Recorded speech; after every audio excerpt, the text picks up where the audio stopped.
Welcome into the only podcast where the Death Star is not in a galaxy far, far away. It is located right in New Orleans, Louisiana. This is the New Millennium Falcons podcast. Hey, I am one of 6 amazing hosts tonight because we got a full house. We got everybody on the squad tonight. Let's just go around the room, man.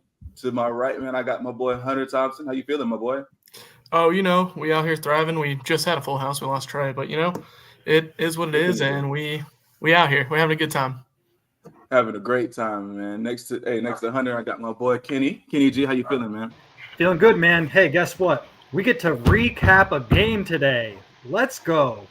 Yay. No speculation, baby. No speculation. Actual football has been played, man. That boy Fleek, how you feeling, man? Hey, man, what's good, bro? I'm feeling good, man. Like Kenny said, I'm ready to break down what we saw, bro. I'm excited, and I'm ready to talk about what we're gonna see again. Like, I'm excited. We're in the midst of it, bro. Yeah, man. Yeah. Hey, and making his triumphant return, my guy Damski. How you feeling, my boy? Can't hear a word you saying. Hang on. I got you, folks. How you feeling, Deb? Yeah, why'd you mute me? I'm just joking. I'm doing good, man. I'm just going through life. Yeah. I fully we all understand that, man. We all understand that. Hopefully we can get Trey way back in here, man. If not, it is all good. It is all good. Hey, we got a lot to get into, man. A lot happened this weekend, but let's go ahead and get off with an icebreaker. Hunter, man, what's the best thing that you saw this weekend, man? We had a whole slate of games. I thought the rookie QB play as a whole looked pretty solid, like all the way through. Drake May being the worst kind of sucked, but like even then, it's still. But for the most part, they all looked good. So it's exciting to see a fresh class always come through. I always have a lot of fun with that. Sorry, I got a little pup in here. If you hear a dog barking, that's mine. I apologize. But yeah, man, no. All the rookie quarterbacks sans Drake May did look really good this weekend. Kenny, what's the best thing that you saw this weekend? You got to be encouraged with the play of Michael Penix, man. As Hunter stated, we got to see some of the traits that made him the 8th overall pick, and it was encouraging. It was fun, man. It was just fun to see him out there, see him process, see the arm, baby. The arm talent was just loved it. Was there. It was on display. Absolutely. Fleek, man, what's the best thing that you saw this weekend, man? The entire weekend. I was gonna say the Kevin King interception, bro, because like I don't know what we're doing at CB2, bro. Like, and that inspired me a little bit, I'm like, he was the last person, I'll be honest. Like, he was the last person that I thought of when I thought about the CB2 battle and stuff. But his play inspired me. Not only the interception, he had a good game overall. So his play inspired me that, hey, maybe there's another name that could possibly step up if Mike Hughes isn't indeed the guy. So I actually found confidence in him this weekend. Yeah, no. I was looking back at it today. First series, he had a freaking fumble. He forced a fumble, like, and it just happened to go out of bounds. But he did an amazing game. Yeah, definitely. He almost intercepted another one too. Yeah. He almost had 2. He said he should have had that one too in his press conference. But we can only get you off of what you got, man. You know what I'm saying? Yeah. Damski, best thing you saw this weekend. I like that white jersey black pant combo on Friday. Yeah. I thought that was pretty cool. But players wise, obviously Michael Penix is just encouraging. Like, just seeing them work through progressions, like hitting a backside dig on a concept, which is like third read, is like pretty fun to see. And his first showing just shows that he's seeing the field. I'm straight up just not gonna lie. Watching CJ Stroud and Tank Dell just go to work was probably one of my favorite things to watch. Yeah. It's always gonna be CJ Stroud bias over here. So. yeah. He's giving you no reason. Yeah. I'm excited for it all year, but I know we will see Michael Penix this year a lot, so it's just encouraging to see him start games and we hope kind of get some Michael work. Penix a lot. We hope we don't see Michael Penix. I'm not gonna say that because I'd be whatever, but I don't want to waste the money on Kirk, but like. If Michael comes out and balls, like I'm not gonna be mad at it. Yeah, Bro said we straight either way. I feel you. Yeah. That's not good. Yeah. Oh, Taylor Heineke though. Taylor Heineke. Anybody? I said best. No one. This weekend. Oh, okay. All right, my fault. I misinterpreted the question. We got to get a moment of silence for Nathan Rourke though. Oh yeah. It was short, but it was sweet. It was sweet. Absolutely. It was nice. It was nice. Hey, pour him out for Air Canada. But we get to see John Paddock though, and that's always a plus, right, guys? Right? Yeah, it is. Of course. Yeah, we can go with that. Yeah. Damski, I know that work scramble and crunch time had you jumping out your seat, huh? Yeah, I was holding my Canadian flag, drinking some maple syrup as he was going. Petting my moose, so like. Canada blasting over the speakers. It's just donut in hand. Yeah, it's Boston cream. If you guys know what that is. Oh, that's hilarious. But it was cool. I'll add another thing too. I actually like the way Carlos Washington played as well. I thought he played really well in that game. Yeah, as explosive and decisive as well. As well as he could with the way our offensive line played. That line, man. Yeah. I wish he was able to turn the corner a little quicker on that wheel route Penix hit him on when he had the free rusher coming at him. Yeah. I think if he just had a little more juice, that could have been such a sweet tutty. But I ain't mad at him. It's that run blocking left a lot to be desired, man, all game long. Yeah. It was really bad. It was really bad. That was actually one of the first things I wanted to get into. Like, should we be panicking about that? Like, don't get me wrong. Like, it's preseason. Nobody really want to be like pressing any panic buttons. But the run game really, that's our bread and butter, especially now with Kirk Cousins coming in and the way that our run game is supposed to be looking. Like, don't get me, like, Bijan and Tyler didn't play, but should we be concerned about, if something happens? Like, injuries are bound to happen. These guys are gonna have to play if somebody gets hurt. So yeah. Well, I'll say this. I talked about it a little bit in the article. It was very bad. It was very, very bad. And this is our depth. So this is something that we should take note of. But also, hopefully there's never a time where these guys will all have to play in conjunction. And hopefully there's solid points somewhere on the line to kind of glue it together. And so I wouldn't necessarily say it's time to hit the panic button, because if one or two of these guys had to plug in with our starting line, I'm not so sure it would look as bad. I'm pretty sure it wouldn't as a collective. So I wouldn't hit the panic button yet. But as you said, this is our depth. These are our depth pieces. So like that's something we have to take note of on how they look individually. Yeah. I wanted to go to you, Hunt. Like, what did you see from the little bit that you from the little bit that we did see from the run game? I mean, for me, it's just not one of those things that hit the panic button over, because, like you said, Bijan and Algier weren't playing. It'd be one thing if Algier was playing and it still looked bad, or Bijan was playing and still looked bad, because we expect those guys to kind of be the ones to carry the load. But we're out here with the third and fourth strings who, you'd like to see them probably do better, but I don't think it's anything to be that concerned over, because I don't really expect them to be getting many carries during the season, because we do happen to have two good running back options in the NFL, which is not really something super common. Yeah. Kenny G? I'm not worried at all. Storm Norton, he did all right. I mean, he wasn't great in the run game. In the pass game, he held up well. That's fine. The unit around him didn't really play well. Our best interior backup, Ryan Newsel, was out with sickness or injury, something like that. And we knew our depth was bad already. You know what I mean? Right. So no worries on this end.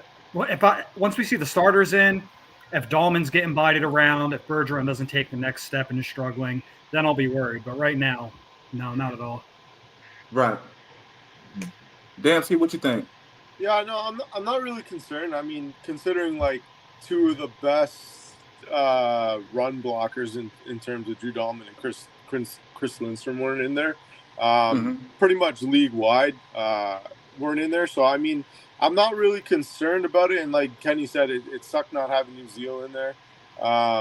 You don't like center's pretty much the guys that get everybody set when you have a third guy that we don't even really. I don't even know who it was. Honestly, I can't even remember. I didn't watch it. Was it Gwen? Yeah, I'm trying to remember. Yeah, Gwen. And he's been up and down since we drafted. Right. So, and like Storm Norton, he's more known, I think, for his pass pro anyway. So, I'm not too concerned. And like Bijan, the whole training camp so far, I've constantly seen like even when the run blocking wasn't good, he was creating plays.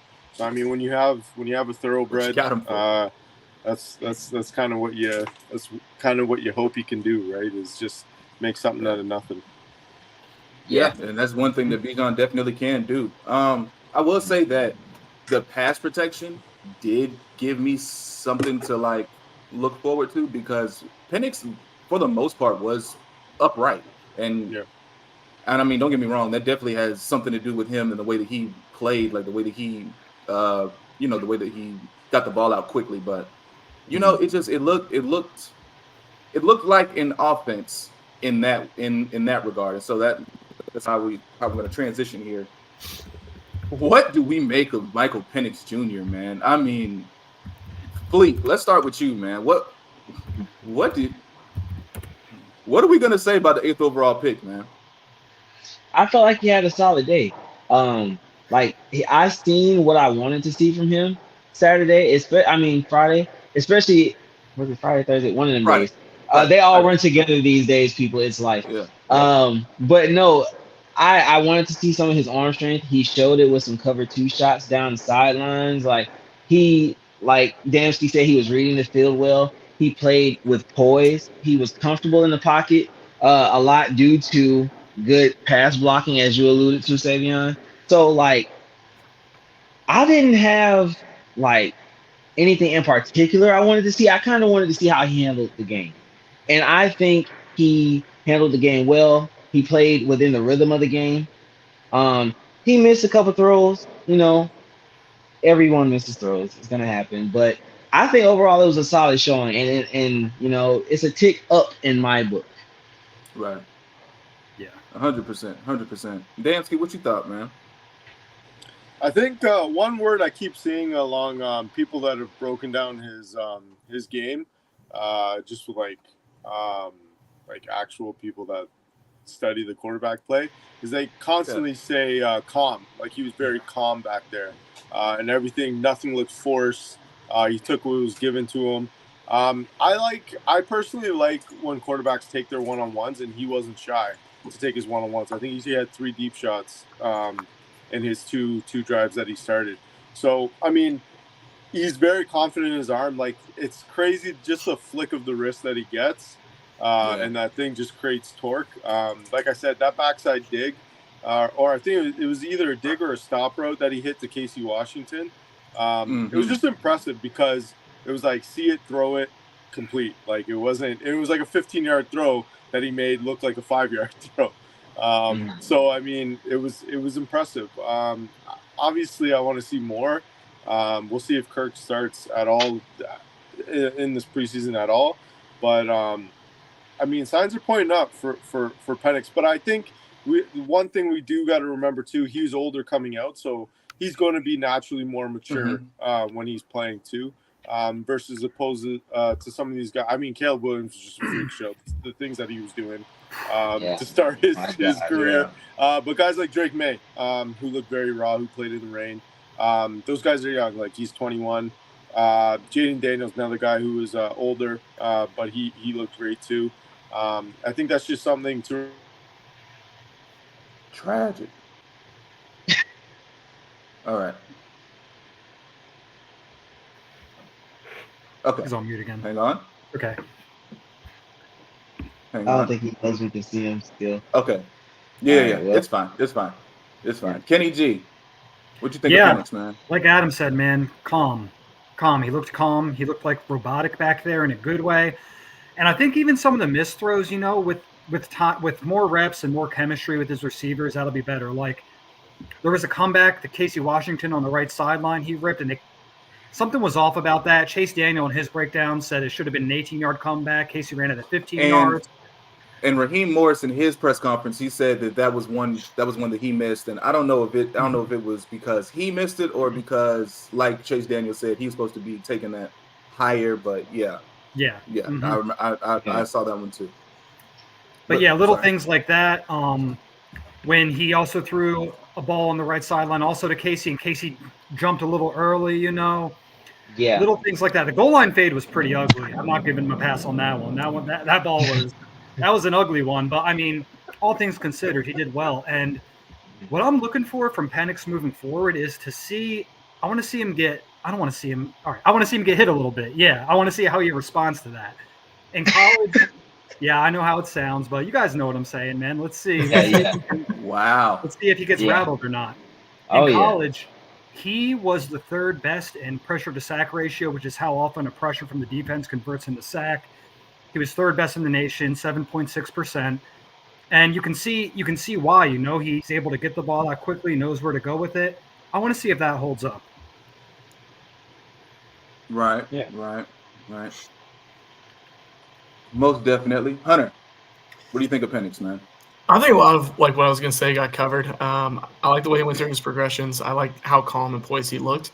But man, that guy's got a cannon. That's probably the strongest arm I've seen since Michael Vick for the Falcons. And oh wait, don't say that. We have a member that said that hot take. Things got hot in the. But it's true though.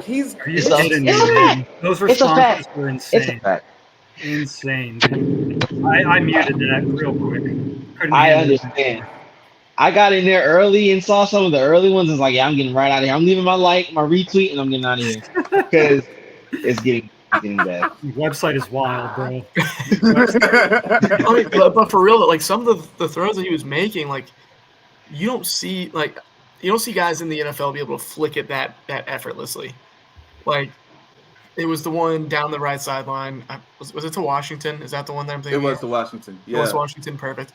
It's literally just steps back one, flicks, gone. Oh, you're talking about the explosive. That was the player. That was the player. Stride, just right in the breadbasket. Mm-hmm. And I'm like, dude, you don't see many guys be able to throw it that effortlessly. It's like the Staffords, the Herberts, the Josh Allens of the world that can do that. And I'm like, we finally got one. We finally got a guy with an arm. Like, yeah, man. He's not the quarterback I wanted when we drafted, and I'll be the first to admit it. But man, he's got an arm. It looks like him and Zach Robinson have the ability to dial up some deep ball stuff that's going to be fun, provided Zach Robinson gets to coach this man at any point in his career. Right, correct, right. That's the thing. That is. We're gonna talk about it, right? Something we got to talk about it. Yeah, we got to talk about that. But even on the pass that Damski was talking about when he hit that backside dig, he had to go front side first. Like he had to go front side. He had to go through 1-2 and then had to go backside. He had to reset his feet and freaking rip that in there. Bro, if I'm not mistaken, I think that was 3rd and 15. That was to have it. Yeah, I think. I'm not sure. I'm not gonna put that on him. I don't know for sure. But he looked locked in, and for somebody that you're just not gonna, if you think you're not gonna see for 2 years, I mean, having that in the back of your mind is like, man, I kind of got to show out now. Like I would have thought that he would have. He would have had some jitters. He would have had something, anything really. He looked locked in to the moment. He looked like the guy that you spend a top pick on. And I was one of those that's like, are you sure that we're not going to regret this? Still going to be like that for a while until we see how this plays out. But I got to say, man, this was definitely a fantastic first step. It really was. Did have a couple of injuries to talk about. Braylon Trice is done, and I don't know about you guys, but that makes me just utterly just sad.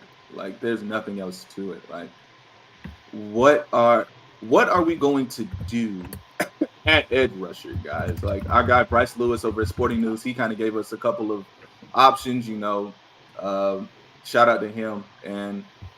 But like, what do we do now, guys? I mean, Braylon Trice was going to be one of those guys that we really relied on. So I'm looking to you. Like, should we be pressing the panic meter when it comes to the edge rushing position? Have we tried thoughts and prayers? I feel like that works sometimes for other things. That's true. I mean, I don't know.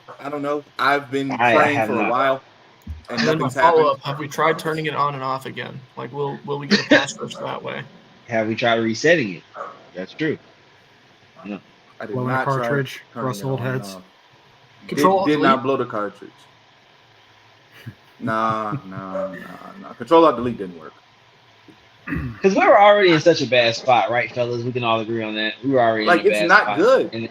It's not already good. Like with Trice fully healthy. Like I mentioned before, I listen to Falcons Final Whistle all the time, and they were mentioning how good of a camp he was having. And for what it's worth, Tori McElhaney said that she thought that he was having a better camp than Arnold Ebiketie. So it's like, now is AK gonna step up? Like, is he gonna take? He has to. I'm not asking if he has to. I mean, that's mandatory now for sure. But like, he has to take the next step. He has to get consistent pressure. And a lot of his pressures and sacks, a lot of his sacks last year were like cleanup sacks, for being honest. So like his productivity is going to have to make a considerable jump if we're thinking about having anything coming off the edge, is how I'm looking at it, realistically. If we don't bring in outside, help. That's if we don't bring in outside help. Obviously, we can bring in outside help with the money we have. I know we're going to talk about Justin Simmons. I don't even know where that's sitting at right now. I missed some news apparently today, so I don't know. But we got you. Yeah, so wherever our money lies, we should be able to add a nice piece in the edge room, hopefully. But if we don't, man, I don't know what we're gonna do. We're dependent on inside pressure. Stunts. Like we're chefing shit up because we don't have the guys. We really are. Yeah, so, no, we really are. Let's go to Damski, man. What are you thinking, man? Here, hold on. Let's do that. Is that gonna work? Back in. Adam, can you say something? No? Okay. Have you tried turning it on and off again? Have you tried turning it on and off again? Let's go to Kenny, man. Kenny, come on. Okay. What are you gonna do about this? Listen. About this edge room. I'm gonna be the rare voice of optimism. For me, a rare voice of optimism. Need it. All right. Need it. Please. Listen, we're gonna be all right. This injury is much more detrimental. We're gonna be all right in terms of where we're at. All right. This injury is worse for Braylon Trice than it is for the team, and I mean that as kindly as I can put it. Because Trice, he's already an older rookie, and losing this year of development is really gonna hurt him. Yeah. He's gonna be behind the 8 ball coming back next year. And it sucks because he was having a good camp. He was playing passing downs with AK. And maybe we could have gotten some plus production out of him. I'm not sure. But how much of that production, like what would you expect to get out of Braylon Trice this year? You know what I mean? I mean, like 6 sacks max for a third-round rookie? Like, that's the ceiling, right? 6 is the ceiling, yeah. The ceiling. Mm-hmm. Like on paper, yes, but like he's also led college football in pressures the past 2 years, and that's kind of what I was thinking being a cleanup guy. So it's like you lose that, which is, in my opinion, super detrimental.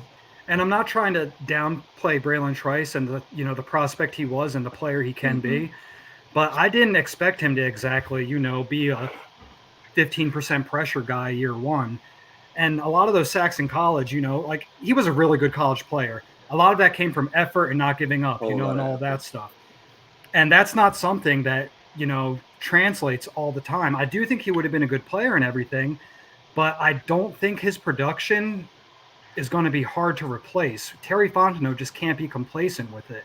He just needs to go out there and get somebody. Like, statistically, speaking from purely a statistics standpoint, if you went out there and got Yannick Ngakoue, if you got Carl Lawson or some of the other guys that are out there, from purely a statistics standpoint, they could probably give you 80%, maybe more of what Braylon Trice was going to get for us. So the loss sucks, yeah, but I mean, we're already at the floor. How much lower can we go? So I mean, it's tough. It really is. It's a tough spot to be in. I feel for the kid, but as long as we're aggressive in the area, that doesn't have to be a big time trade. It doesn't have to be a big time signing, but as long as we put some resources into there, I think we'll be all right. Yeah. Yeah, and that's my case for optimism. So I like that. Yeah. I appreciate it. No, I think that's a good way to do it because if we're being honest, we have been a bit complacent when it comes to building the rest of this roster. Like we kind of been sitting on our laurels thinking that, okay, last year was two things were the reason why we didn't make the playoffs, and we got rid of those two things. So, we're good to go. But Damski, do we have you back? Can you hear me? Yes, sir. Yeah, we can. Did you talk about Caden Ellis at all or no? Not yet. No. Okay, no. so we're still talking about the edge rush. So from what I gather, I was talking to actually Will McFadden about this, and I was just saying like what he thought his plan was going to be, and what I thought my plan what it could be. And I really feel like it's going to be a heavy dosage of 3 linebacker sets with Caden Ellis playing off the edge in their 5-man fronts. Other than that, it's gonna have to be a guy like Damone Harris, like somebody like we don't even expect to come in and like just give us a little bit of something. And like I've seen some things like people are like, oh, exterior pressure doesn't really matter. But I mean, if you like they're like, oh, because of the system, it doesn't matter. Like exterior pressure is always gonna matter. If you have interior pressure, it's gonna create pressure to the edges of your defensive line, right? And guys are going to get out and scramble. And if you're playing Russian quarterbacks, even if you're spying them, it's still hell to deal with. So I think one of the biggest things that I'm silently but not really talking about on Twitter is just Arnold Ebiketie too. I'm pretty concerned there. If he's going to be a designated pass rusher, that's fine. But he's got to get there, right? Like he's got to give us something off the edge. When you lose a guy like Braylon Trice as well, like that, just kind of adds more like issues to him as well. You're asking him to go above and beyond as well. So I am worried, but it looks like even in the game they were throwing some nickel pressures too, some safety pressures. But I'm pretty against like this whole like we're just going to keep creating our own pressure. It's like at some point teams are going to pick up your tendencies and they're going to be able to match your pressures, right? Because at any given time you're most likely sending 5, and I think just this scheme we've seen them send 5 a lot last year through different like spot dropping and stuff like that. So like I'm just, and then like everybody says, well, they did it with the Rams. And I'm like, well, yeah, they had Aaron Donald last year, so they could get away with a lot of stuff too. I'm overall the interior stuff. I think we're good there. I really feel like if this defense is going to be successful, it's because the interior D line's actually creating havoc at a good clip. But I'm going to be concerned about that exterior pressure until something gets. Somebody brought up Carl Lawson. Like I don't know why he's a pressure player. Why not? Like why not bridge that gap and talk to him about it? Like I don't get it, but that's why we're doing a podcast. Yeah, like I don't know, it makes too much sense. Put the peach on it. Put the peach on it. Put the peach on it. That peach only means something day 3, doesn't it? That's it. That's the only time we ever look for the peach. I'll say this to be fair too. Mm-hmm. Like Caden Ellis said, first and second down he'd like to be off ball, and third down he'd like to rush the passer. So, I mean, maybe they're like, hey man, we're out of options. Caden's got to do what he wants to do. And then we see Troy and Nate be off ball, Mike and Will. So God, I don't want Troy Anderson coverage on third down. Sure. Yeah, I like him better than what the Nate hell. I don't know why I said Troy. That's what he meant. He meant Nate Landry. I still think off ball linebackers a need for sure. But Troy definitely shown glimpses that he could be better. And two, like with the penny fronts that they're doing, there's going to be a safety in the box anyways. So it kind of we might be, and like I won't get on to what I'm assuming we're going to talk about later. But if you get a guy like Justin Simmons in here and Richie can play in the box, that I would be excited for that scenario. Yeah, no, that's very true. I want you said something real quick. You said if this defense, like if the defense was to be successful, what does successful look like for this defense? Top 25? I'd be excited for top 25. Like I'm just asking because this it's not really high hopes for us right here. We're just trying to get by.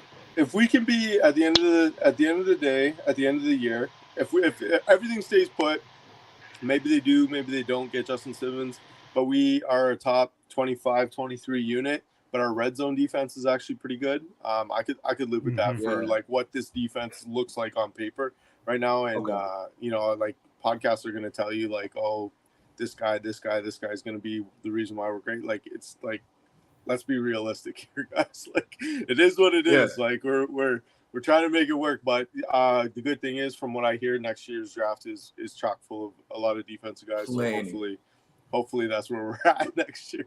It's like the how Dean Pease had it during his time here. Bend but don't break. Yeah, absolutely. Yeah. Yep. Mm-hmm. Yep. Absolutely. Prevent big plays, make them earn it. If they get to the red zone, hold them to 3. That's a win. Yeah.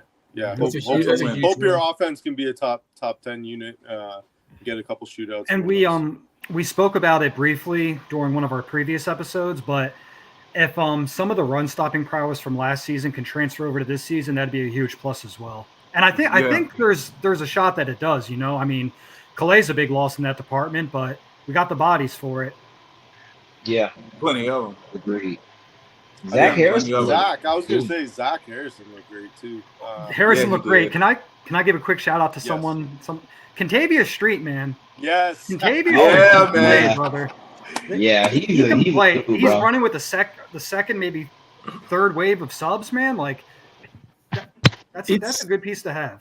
It's going to be a tough decision to make, like when you have to trim that interior line group a little bit, because you're sitting there and it's like in my head I'm sitting here looking at it's like Taquan Graham versus Contavious Streets kind of battling for the same roster spot, and it's like don't talk about Taquan with Damski here. You better talk about TQ with Damski here. No, I just about players in such different ways too, and it's like someone's going to get cut that we're not going to be happy about. And I'm not excited about that because we weirdly have a good interior line unit as a whole, which is something I feel like we haven't been able to say. And a great problem to have for once. Great problem to have. We haven't been able to say 10 years or something like that. Like I can't think of the last time we had a deep and solid like interior line unit. It's nice. It's nice. It is nice. I'll say, just talking through the scenario here, I wonder if they try Zach Harrison off the edge, just to hey, like he's a body, he's done it. I wonder if they just be like, hey man, we got the bodies for interior. You can scoot out on third down and play some third down edge. But also, I was wondering too, maybe with Braylon Trice going on IR, if that meant that both Taquan and Contavious Street would make the roster now, they would take an extra interior D lineman instead of if they don't add an edge, like who's keeping the other spot, right? And I wonder if they just play with Caden Ellis and Zach, some floor of Caden Ellis, Zach Harrison type deal off the edge there. Oh, yeah. That's interesting. I mean, you're living dangerously. I mean, Brandon Dorless did it too. I'm gonna always plug Dorless. I mean, Dorless could do it. I just don't know if he could do it in the NFL. But I would play with it and just see if he could do it. Now's the time. Yeah. Now's the time. Right before the season starts, this is the time to get that mercenary pass rusher if you want to get him. Yep. All right, guys. We talked 34 minutes and we have not discussed what's going on, or what happened yesterday and today in Flowery Branch. Justin Simmons was on site in Flowery Branch, guys. We have not discussed the fact that this guy ranked 57th in the top 100 poll. If we still use that as a 54, something like that, yeah. You know what I'm saying? Like if we still use that as a litmus test anymore. But yeah, man. I mean, hearing that, and just thinking of the possibilities that could occur with Jesse Bates, Justin Simmons safety tandem. I mean, come on, Hunter, man, come on, talk to me, bro. I sit here and look at it, and like, there's so much that you can do, especially when you have Richie Grant as a third safety too. Like Adam was saying earlier, with some of these penny fronts with the safety in the box, you can get creative about who's there. You can create cool drops from there. You can bring guy down, drop the penny guy out. Like, there's so much like freedom and creativity you can do. You can play the two corners press, so you can play three safeties deep. Like, there's a lot of creativity for these defensive back gurus that we have on roster to whip up some fun stuff. But it's frustrating to see him walk out of the building, especially after the DeMarco Hellams injury, where it's like we're already kind of weak at safety because people have questions about Richie Grant, people have questions about DeMarco Hellams, and it's like we should not be letting Simmons walk out the door. I mean, unless he's like walking in these meetings being like, "Hey, I want 10 mil." I think there's zero reason to let him leave. I mean, we probably offered him. He's probably waiting for a contender to come in and be like, "Hey, man, you want a title?" And that's probably what he's going to shoot for. But it's frustrating. Yeah, having that kind of guy there and somehow not putting the what was it? The tray put the chair to the door. You saying we can't close? You gotta. When did we ever? It's not looking good. I can tell you that. Saying we can't close. We had to cheat to Aaron get Wilson. Cousins. Aaron Wilson from who is it? He's back with Houston, wherever he was in Houston. Yeah, he's down in Houston. I can't remember what the thing is called. Aaron Wilson reported that he did have the visit, and so I'm guessing that means that he's left the building. Yeah. This is how Adam finds out. Bro, you know what this reminds me of? Remember when Don Terry Poe was taking his visits? He came and visited, and I was like, "Don't let him leave." And then they reported he left, but then he ended up coming back. I was like, "Oh man, it's stressful." And hopefully Simmons can do the same. I mean, we've been talking a lot this weekend about what this could do for the edge rush position, what this could do for the pass rush. The simple fact that you have that kind of versatility back there. But Kenny, man, I mean, how are you feeling, bro? Like, were we a ploy? Like, do you think that maybe we were pawns here? I mean, like Hunter said, he should want to play for a contender at this point in his career. He's been a great player. He's getting up there. He's declining, but he's still very, very good. Don't get it twisted, So, I mean, if you look at the signs, he visited New Orleans last week. He visited us the previous 2 days. He's probably just trying to get a gauge of his market and see, what he can expect from other teams if they come calling. And that's not to say we're out of the running, but I don't think he's really in a rush to sign anywhere. Right. But, I mean, the idea of him and Jesse back there, two high IQ players can do everything, not in the wrong spot. Man, it'd be such for an August 13th addition to a team, it doesn't get any better than that. Yeah. We absolutely can't close. You know what's crazy? Like, somehow Calais Campbell thought that we could contend last year. So, like, I can't put it past anybody, bro. He watched Desmond Ridder film and thought that we could take this thing somewhere. So, and then, like you mentioned, bro, like, I know Justin Simmons should want to play for a contender, but I know the thought of playing next to Jesse Bates, too, after him coming off an all-pro season and seeing how Jesse Bates was the best safety in football last season. I don't care. Him and Kyle Hamilton, of course. But, like, the aspect of the prospect of that, I know is exciting to him as well, bro. Obviously, he probably left, unfortunately, but I hope he comes back. I got hope still. I got hope. Brave Brain, you say that. Brave Brain, you say that Artie Smith can't close. Listen, Brandon Ayuk is about to become a Steeler, so I don't know about all that. Brandon Ayuk is about to become a Steeler, so I don't know. Brave, are you saying that we need a bring in Justin and show him the Desmond Ridder tape? Is that what you're saying? That's how we close with Clay, right? Listen, guys. That is how we close. This is oh my God. I can't do this, man. How are we here? What do you say? Oh, I like this. Terry can't close. Deshaun Watson, Danielle Hunter, Simmons. We don't even know we were in on Danielle Hunter. I think the biggest one that's not on that list was Montez Sweat. Yeah. Not being able to close on Montez Sweat. Oh my gosh! Don't remind me of that, man. That one hurt. That hurt. Oh yeah, that one hurt. I get not being able to close on Hunter because that man went for a bag, and we ended up getting hurt. But not being able to close on Montez Sweat, that stings. Yeah, no, Montez Sweat does sting. But all right, man. We have a game tonight. Well, we have a game this week. We got a game against Baltimore. Depth chart was released. Nothing really stood out from what I saw. But just wanted to make sure. Like, was anything that you guys saw? Anything that kind of, Who's the return guys? The return guys were McLeod and Avery. So was it Ray and Avery again?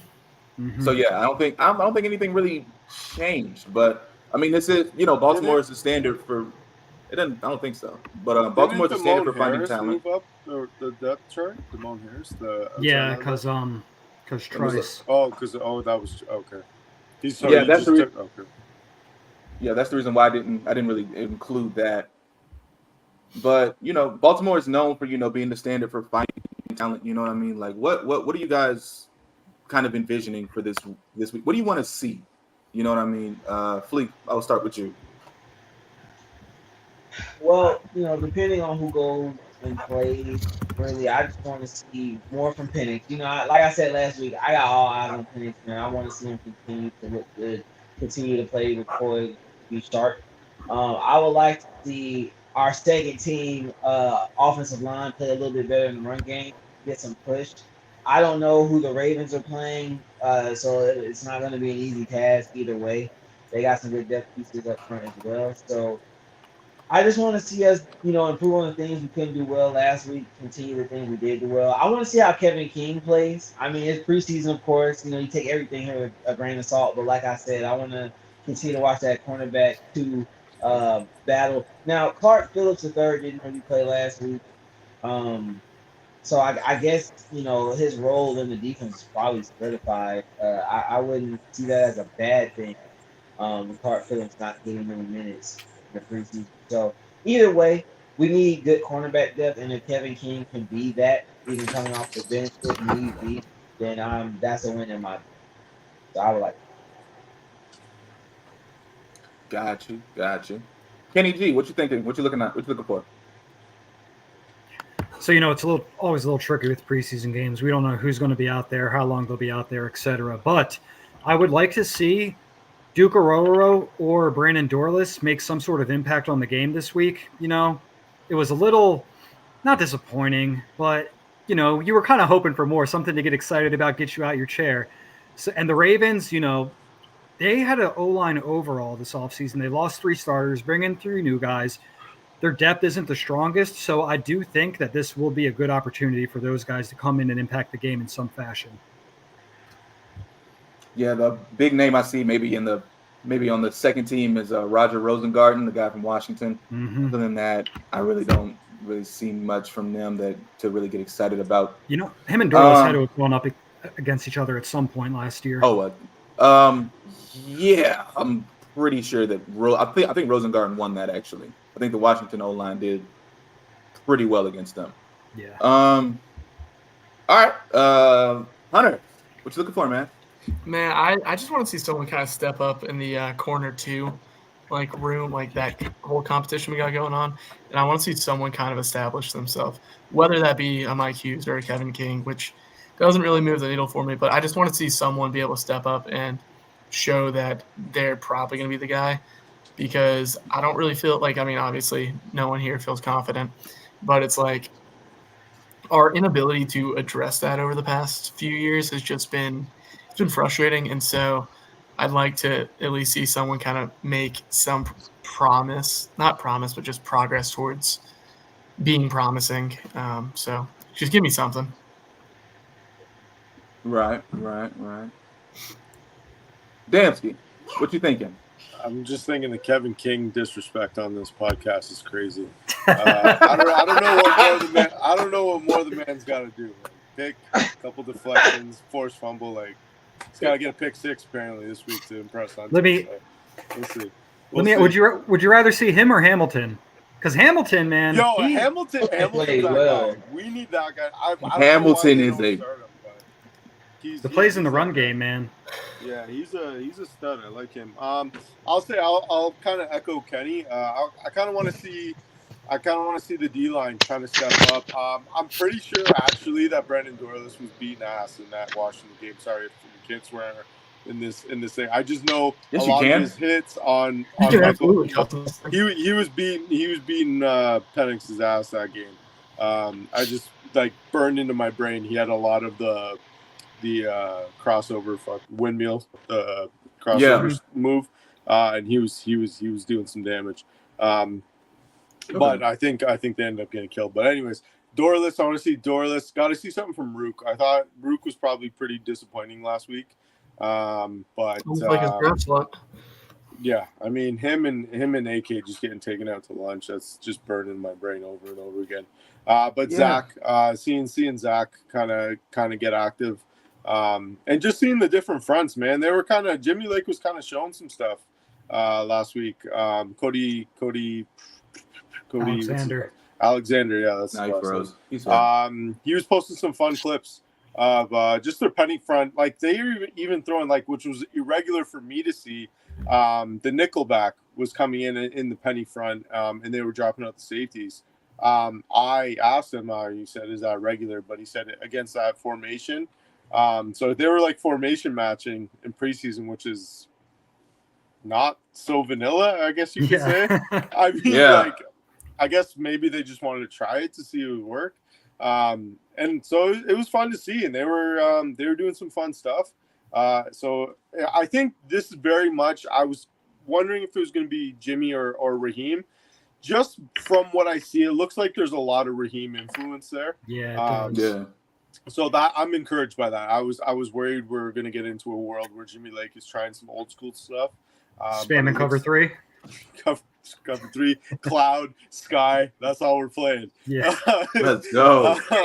If it works, though, it works. Yeah, I mean, I can't. Gotta have some dogs. Steve Sarkisian's burned in my brain how he said, "I hope every team plays cover 3 against us." That's just that seminar was burned into my brain. I'll never play cover 3. But seeing the D line and just seeing the fun schemes, and I thought JD Bertrand was actually a little spark plug last week. I did too. He's flying around doing some things. He's obviously comfortably linebacker 4, but it's just fun to see him get after it. He was flying around doing some stuff. I seen him make a play in the flats. That's a long haul to do for a linebacker. Just a little sideline to sideline stuff. Get excited about our white boy linebacker there. We have 3 of them. We have 3 of them. Yeah. Yeah, but think about it though. I was seeing a lot of stuff about Bertrand that I didn't like. I was like, I thought he played fine. I enjoyed the couple of flashes that I saw. I'll say they definitely got a style of linebacker. I'm not saying white, but I'm saying they like to go forward with their linebackers. Feels like it. They don't really care about the coverage because it looks like they're fine living in that penny. So I mean, they're just going to be like, "Hey, man, we're going to blitz linebackers from everywhere," and you're just what you see is what you get. Yeah, exactly. This guy's going to run into a brick wall, or they're not. That's really what it is. It's a beautiful thing, man. I'm actually surprised that nobody said anything about the receiver room. Don't get me wrong, I liked what Casey Washington showed, but 9 targets, 3. I thought it was wrong.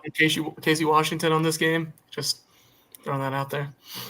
Yeah. But that's the thing, though. We're gonna kind of be relying on him a little bit because he's already Puka Nacua, Okay. Yes, yeah. We're gonna throw that out there. Fantastic. This is just like Darby being TK. Part of the pod now. It's getting good. I it's just great. keep seeing it on Twitter. It's just But yeah, man. I mean, we got him. We got Jakeem Grant coming in. I'm kind of excited to see what we got on that side. Like seeing if they can go up against these guys. These draft picks that the Ravens got. Freaking TJ Tampa, Nate Wiggins, those guys. Wiggins was balling. Wiggins balled against Philly. Oh no, did I freeze? No, you're good. What? Can someone refresh my brain real quick? Was Wiggins on the board when we made our second round pick? No, he was a first rounder. No, he was a first rounder. Because for some reason my brain was like, was Wiggins on the board? And I was like, there's no way. No. Thank God. No. Thank God. I don't know what was going on, but like it was not like in my brain. Computing. Yeah, I think he's injured though, so we won't be seeing him this week, unfortunately. Yeah, no. Wiggins is out. Yeah, I believe he so. got injured towards the end of the game. Oh, my heart. Okay.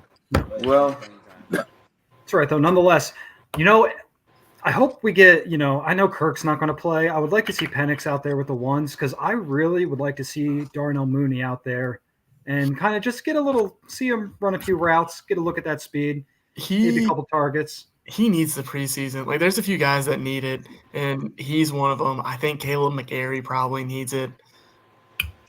Yeah. With the whole, weight rumors coming in, I'd like to see him just move around some. Mm-hmm. Yeah, I mean, is there anybody else that you – I'm sorry. I'm about to ask you, Fleek. Is there anybody else that you want to see? Well, I was going to say I think we'll probably see Jakeem Grant.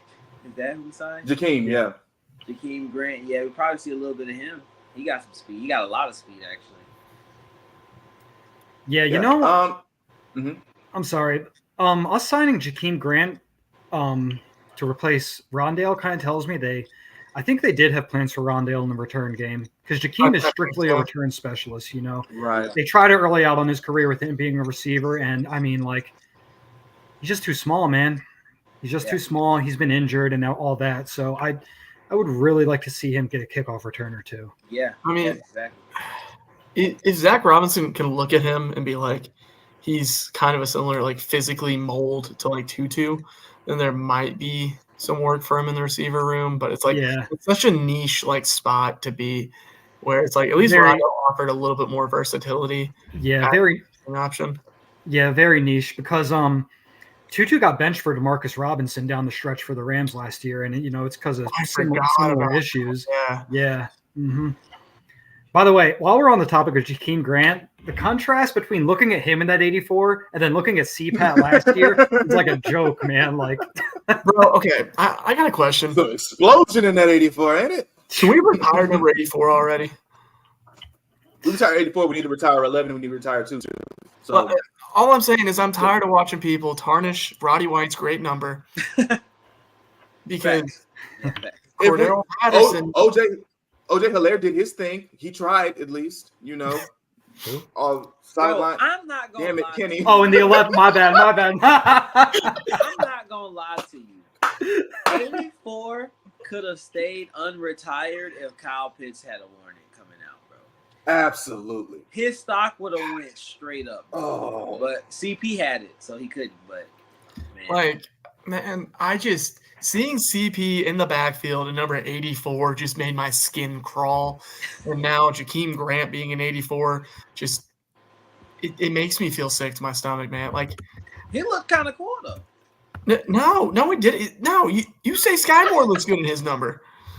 That's fair. You're cut off, bro. Wait, no, off, okay. Okay. Hold on. So are we saying 84 is a bad number now? For Jakeem Grant? Yeah. We're saying 84. He looked like a mini CP. Literally, he had the visor on and everything. He looked like shrunken down CP. That's what I said. I left the comment. For this team, 84 has to be a dog. Well, he's not going to. Well, he might. I don't know. Well, just let him have his time. 100 days. Okay. Are you going to give number 2 to a fourth-string quarterback? No. They gave number 11 to whoever. They gave number 11 and they to shouldn't. Hilaire. That's my thing.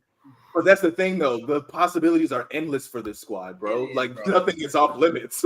It's bad, bro. You said, are they going to give it to John Paddock? Might have 2 if he wanted it. It's bad.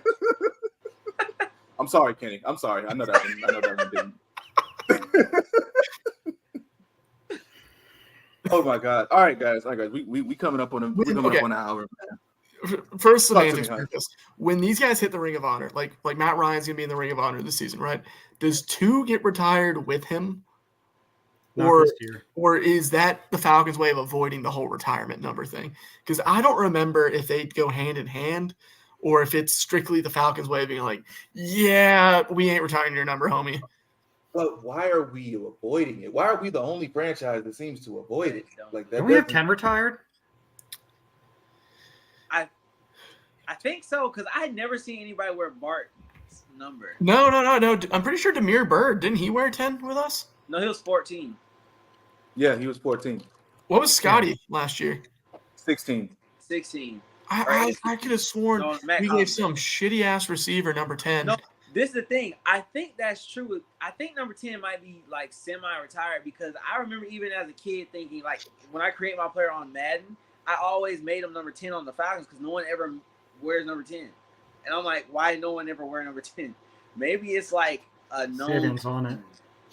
Number 60, number 31, number 10 are not retired, but they have not been worn since Willie Andrews, Tommy Nobis, and Steve Barkowski. Okay, yeah, bro. Why are we not giving those numbers out? We're gonna give away Julio's and Roddy's and Matt Ryan's. I think Matt Ryan's number will be. I think number 2 will end up being like that. I think I'm wrong. Number 10 was worn by Scott Campbell, but that was in the late 80s to the 90s. But that's what I'm saying. Like these numbers are. I guess we're still so close to the time of Matt Ryan and Julio. I don't think we've had time to let it simmer. We haven't had time to let it marinate. Like the numbers you just said aren't even officially retired though. Yeah, Julio none of them are still in the NFL. Yeah. No, that's what I'm saying. Like, why can't we retire a number? I don't know. Like, and then if it's somebody that's good, like, why can't we bring that number out of retirement again? Like. I mean, but who better to start like a tradition with like Matt Ryan and Julio? Then Matt Ryan. That's a solid point. The top players in Falcons history. Like they led our most winning period of franchise history. I would want to say. Absolutely. No, this is definitely the most winningest. Point. Yeah. It's not even close. Forevermore, they'll be synonymous with the Falcons. When you think about the Falcons in 50 years, you'll think about Matt Ryan and Julio Jones. So I think if we do start retiring numbers, those will be 2 good ones to start with.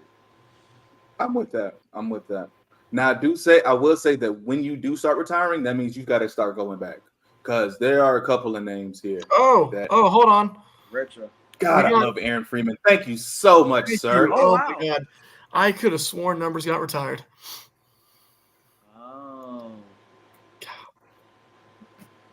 This is my guy, man. Shout out to Aaron. Got all the answers.